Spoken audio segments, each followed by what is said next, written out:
যার কারণে ওনার আজকে এই পরিণতি হয়েছে। একটা ক্লিনিক্যাল একটা অপারেশনের মধ্য দিয়ে উনি গিয়েছেন, ওনাকে মেডিকেলের অত্যাচারের মধ্য দিয়ে গিয়েছেন। আমার মনে হয় আল্লাহ উনাকে হাসিনার ফাঁসি দেখা পর্যন্ত উনাকে যেন আল্লাহ বাঁচিয়ে রাখেন। উনি দল মত সবকিছুর ঊর্ধ্বে উঠেই সব সময় ফাইট করেছেন, সহনশীলতার প্রতীক ছিলেন।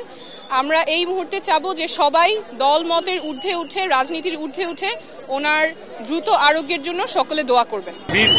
ভাবে তার যে সমস্যাগুলি রয়েছে, জটিলতাগুলো রয়েছে, তার উত্তরণের করার জন্য সর্বশেষ চেষ্টা আমাদের ডাক্তাররা করছেন আর কি। যেই সংবাদে সবার মধ্যে উদ্বেগ সৃষ্টি হয়েছিল, পরিস্থিতি তার চাইতে কোন রকম অবনতি হয়নি।